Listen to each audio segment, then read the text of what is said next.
नमस्कार, मैं मोहित कुमार और आप देख रहे हैं हमारा न्यूज चैनल न्यूज एंटीना। हमारी इस खबर को देखने से पहले हमारे चैनल को सब्सक्राइब कर लीजिएगा, जिससे कि कोई खबर आपसे ना छूटे। और हम आपको गुरुग्राम से जुड़ी खबरें फिलहाल दिखा रहे हैं और आज जो खबर हम आपको दिखाने वाले हैं उस खबर को देखने के बाद आप भी सोचने पर मजबूर हो जाएंगे कि आखिर गुरुग्राम को हो क्या रहा है। जैसा कि आपको पता है कि गुरुग्राम 2024 गुरुग्राम लोकसभा के जो चुनाव हुए उसमें राज बब्बर दूसरे नंबर पर रहे और भाजपा प्रत्याशी राव इंद्रजीत सिंह उनसे जीते। मगर ऐसे में राज बब्बर को लगातार कहा जा रहा था कि वे बाहरी हैं और हारने के बाद वापस मुंबई चले जाएंगे। तो ऐसे में राज बब्बर ने भी ये जिम्मेदारी ली है कि मैं चाहे मेरी हार हुई है मगर वो जीत से भी ज्यादा प्यारी है और इतने लोगों का मुझे प्यार मिला है तो अब मैं गुरुग्राम छोड़कर नहीं जाऊंगा, गुरुग्राम में ही बसूंगा और गुरुग्राम के लिए काम करूंगा। इसी सिलसिलेवार तरीके से राज बब्बर ने आज फिरोजपुर झिरका के विधायक और नूह से विधायक मामन खान, खुद राज बब्बर, कांग्रेस नेता पंकज डावर और तमाम जो पदाधिकारी थे वो आप सभी मिलकर के गुरुग्राम नगर निगम कार्यालय पहुंचे, जहां पहुंचने के बाद उन्होंने गुरुग्राम नगर निगम कमिश्नर डॉक्टर नरहरि सिंह बांगर से मुलाकात की। ये मुलाकात आम नहीं थी, बल्कि जो मुलाकात थी ये उस जनता के लिए थी जो जनता गुरुग्राम में रह रही है। मेरी बात को आप गौर कीजिएगा, ये मुलाकात उस जनता के लिए थी जो जनता गुरुग्राम में रह रही है। यानी गुरुग्राम में नगर निगम अधिकारी वे ठेकेदार जो अपनी मनमानी कर रहे हैं। जैसे कि आपको पता है कि बीते कई वर्षों से गुरुग्राम की सड़कों पर हर जगह पर कूड़ा नजर आता है। आखिर ये कूड़ा उठता क्यों नहीं है?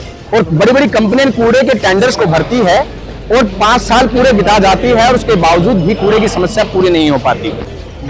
ऐसे में गुरुग्राम कांग्रेस के पदाधिकारी ने आरोप लगाया है कि गुरुग्राम के जो ठेकेदार हैं वो अपने टेंडर के अनुसार अपनी प्रक्रिया को पूरी करने के लिए दिल्ली से भी कूड़ा लाते हैं, अपनी ट्रॉलियों में पत्थर डालते हैं और फिर वजन पूरा करने के बाद वजन अनुसार पैसा नगर निगम से ले लेते हैं। जिस चीज को लेकर के नगर निगम अधिकारी जो है उनकी भी आंखें मिची हुई है, यानी वो भी अपनी आंखें बंद करके बैठे हुए हैं।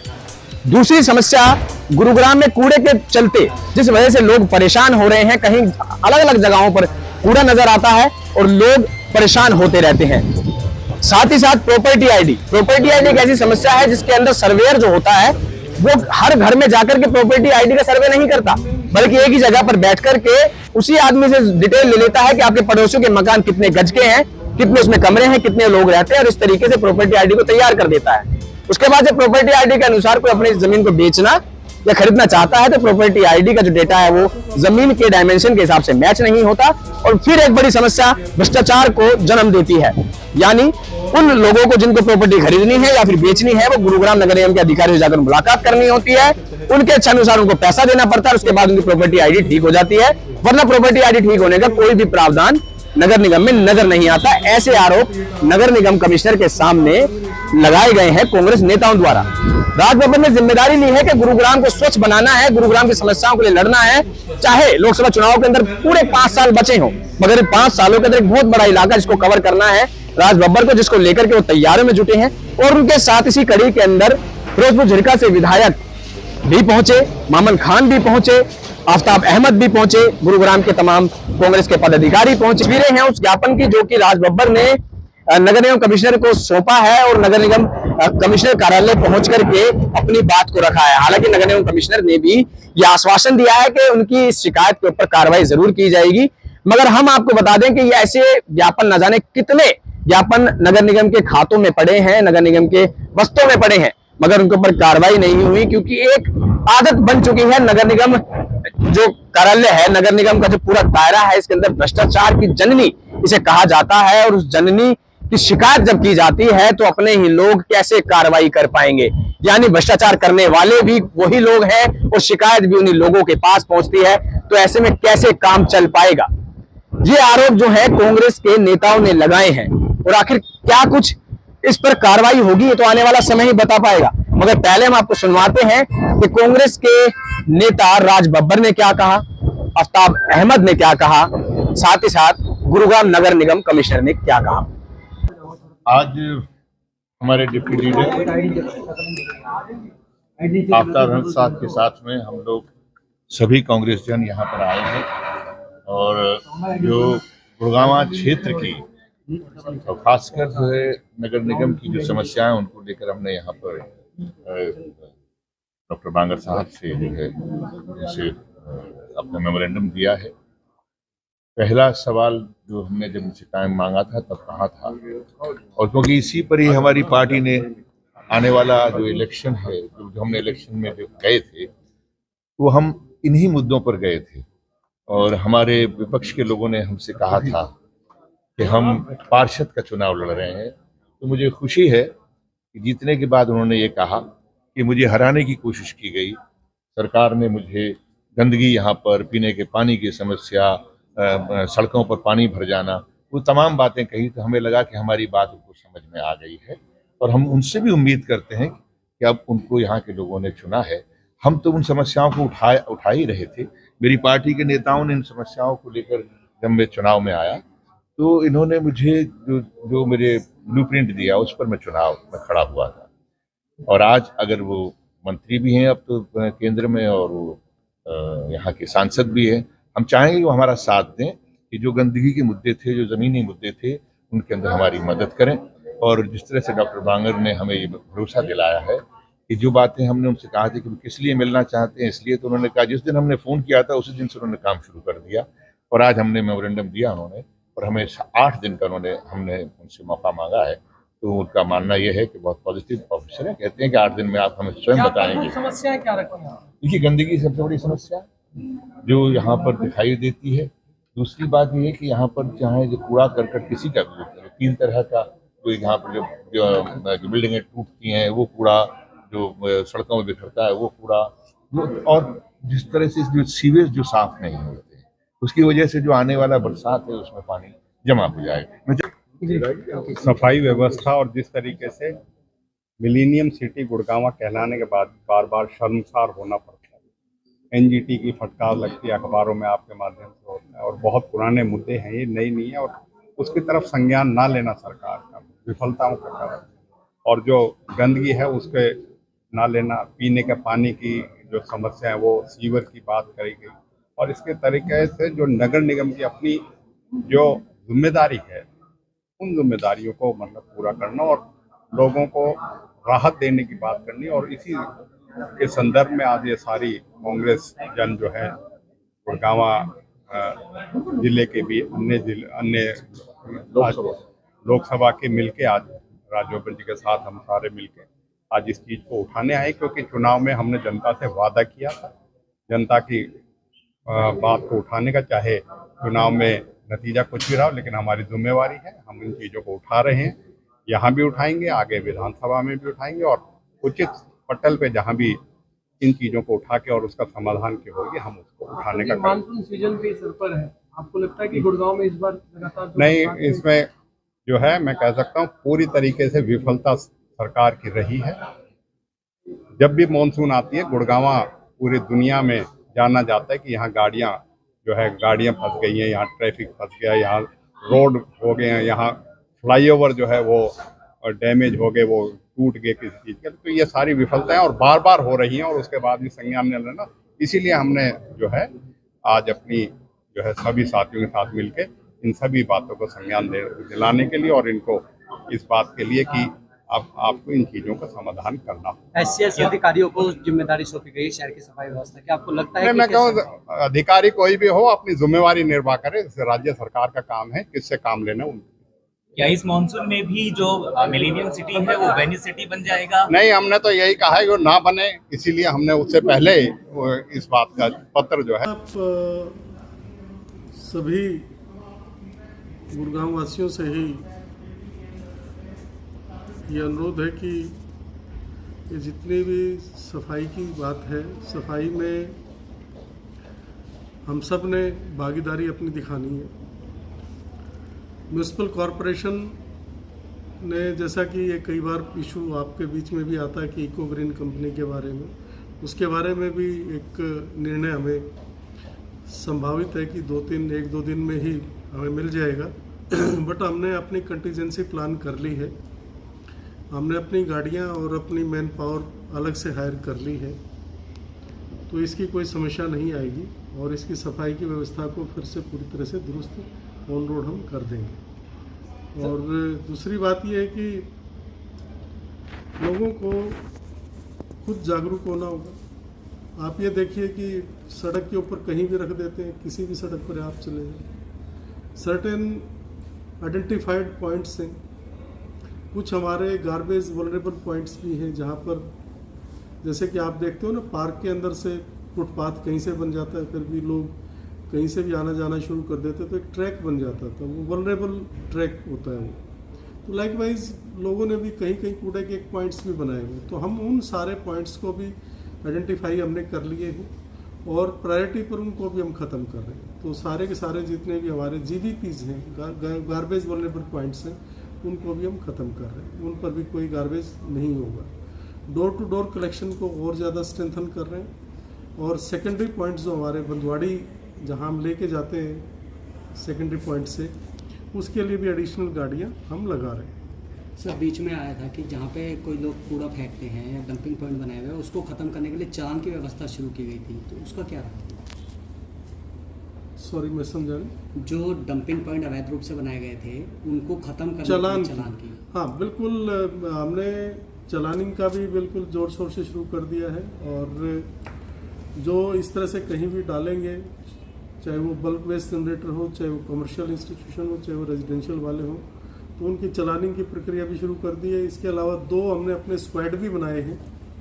ये जो CND वेस्ट को भी लेके और साइड से उठाकर और कहीं भी इधर उधर डाल देते हैं, सेक्टर 29 में डाल देते हैं, गुड़गांव फरीदाबाद रोड के ऊपर डाल देते हैं या और कहीं डाल देते हैं, तो हम उनको भी जो ट्रैक्टर ट्रॉली उनको इम्पाउंड करा रहे हैं।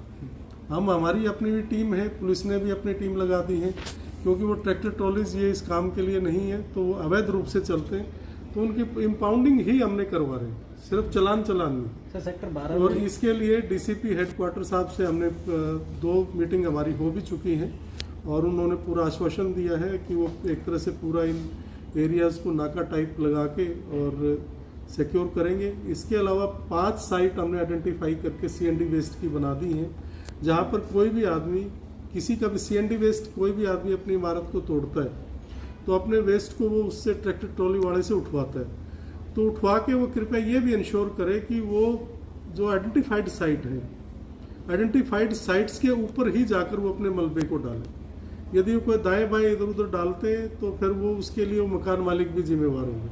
तो कृपया मकान मालिकों से भी और जो इमारत उठवाते हैं उनसे भी मेरा अनुरोध है कि कृपया जब भी अपने मलबे को उठवाएं तो उससे एक एश्योरेंस लें मलबा उठाने वाले से कि ये जो म्यूनसिपल कॉरपोरेशन की आइडेंटिफाइड साइट्स हैं वहाँ पर ही डालेंगे। एक सर बात आई है कि दिल्ली से कूड़ा ला के गुड़गांव में डाला जा रहा है, इसके लिए कैसे?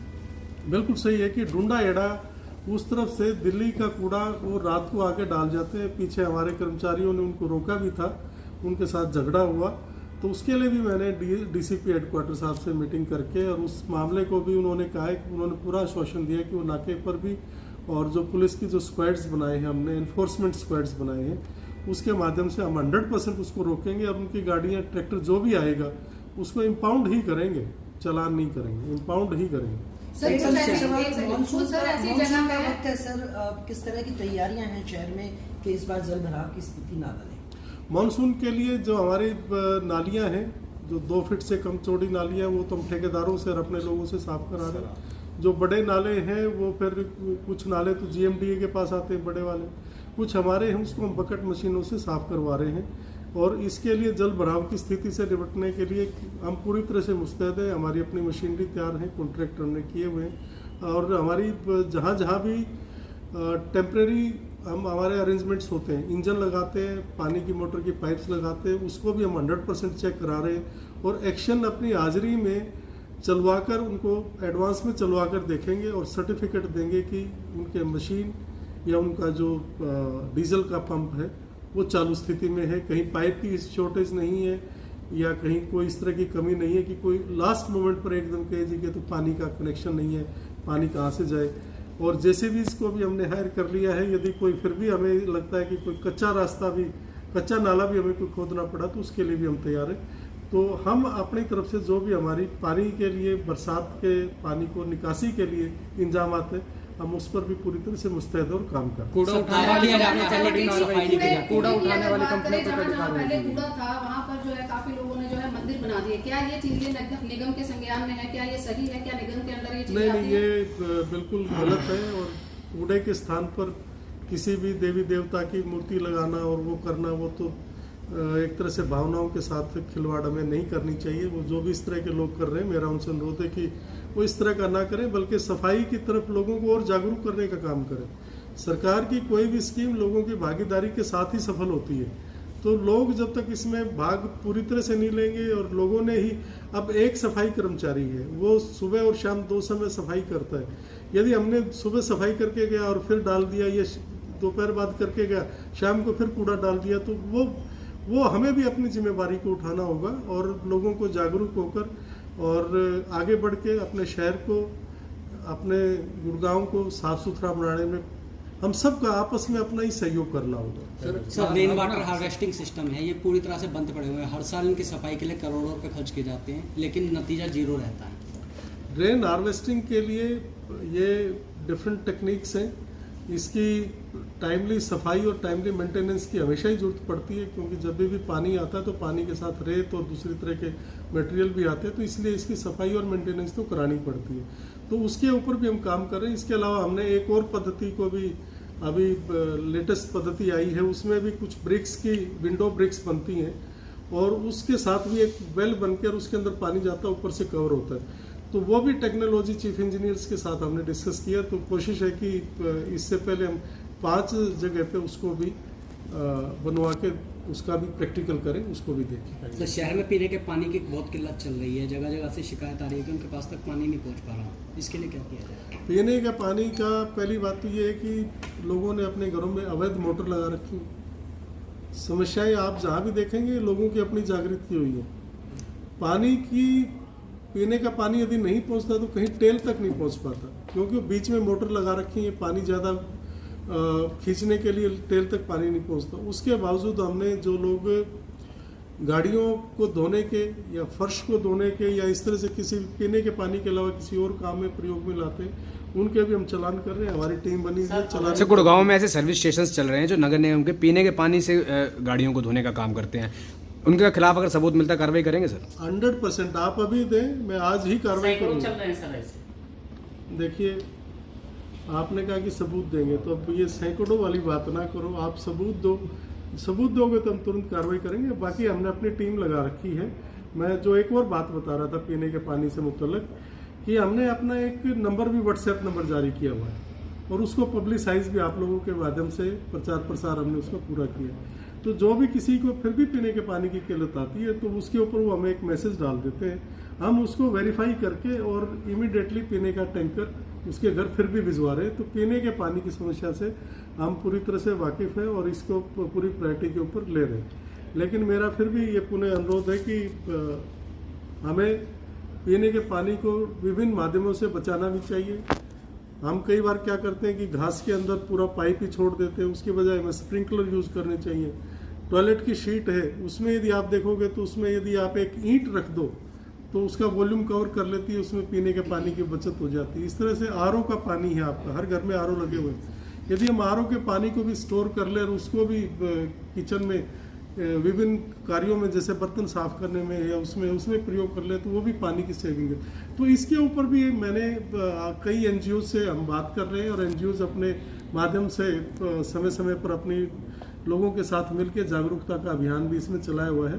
तो हम हर तरह से ही जागरूकता अभियान चलाए हुए हैं, परंतु मेरा पुनः अनुरोध है कि हम सबको इन समस्याओं से रूबरू होकर और इनका समाधान अपने छोटे छोटे स्तर पर, अपने घरों में, अपने इंस्टीट्यूशंस में, अपने जहां हम जाते हैं वहां पर हमें इसके अडॉप्ट करने चाहिए और तभी हम इस समस्या से निजात पा पाएंगे। हमारी इस खबर को दिखाने का मकसद सिर्फ आपको रूबरू कराना है गुरुग्राम नगर निगम की उन समस्याओं से जो कि लगातार पनप रही हैं, बस चुकी हैं गुरुग्राम नगर निगम के अंदर, उनका निवारण नहीं हो पाता है। नेताओं के चेहरे बदल जाते हैं, मुद्दे बदल जाते हैं, मगर समस्या आज भी वही की वही बरकरार है और आप खुद भी इस समस्या से दूर नहीं होंगे। आप खुद भी जानते हैं कि कहीं ना कहीं आपके भी इलाके के अंदर आपको कूड़ा नजर आता होगा। नगर निगम में काम कराने जाते होंगे तो कोई काम होता नहीं होगा, लंबी लंबी कतारें होती है और कतारों को लांघकर अगर आप सीधे तौर पर अपना काम कराना चाहें तो एक राशि भी आपको अदा करनी पड़ती है। हमारी ये खबर सीधे तौर पर पब्लिक इंटरेस्ट से जुड़ी है, लोगों से जुड़ी है, और इस जुड़ी हुई खबर को और लोगों तक जोड़ने के लिए इस खबर को शेयर करें, हमारे चैनल को सब्सक्राइब करें, क्योंकि हमारा जो चैनल है वो डोनेशन पे नहीं चलता बल्कि सब्सक्रिप्शन पे चलता है, और सब्सक्रिप्शन सिर्फ आपका एक सब्सक्राइब करना ही हमें ताकत देता है ऐसी खबरों को दिखाने की। तो हम आपसे रिक्वेस्ट करते हैं कि हमारी इस खबर को शेयर करते रहें, फेसबुक पर भी हमें फॉलो करें, इंस्टाग्राम पर हमें फॉलो करें, और यूट्यूब पर आप इस खबर देख रहे हैं तो इस खबर को सब्सक्राइब कर लें, जिससे कि ऐसी जो खबरें हैं वो आप तक समय रहते पहुंच सके। हो सकता है कि हमारी खबर के माध्यम से ही सही, नेताओं की इस मेहनत से ही सही, आपका जो गुरुग्राम है वो आपको सही सलामत स्वच्छ तरीके से सौंप दिया जाए।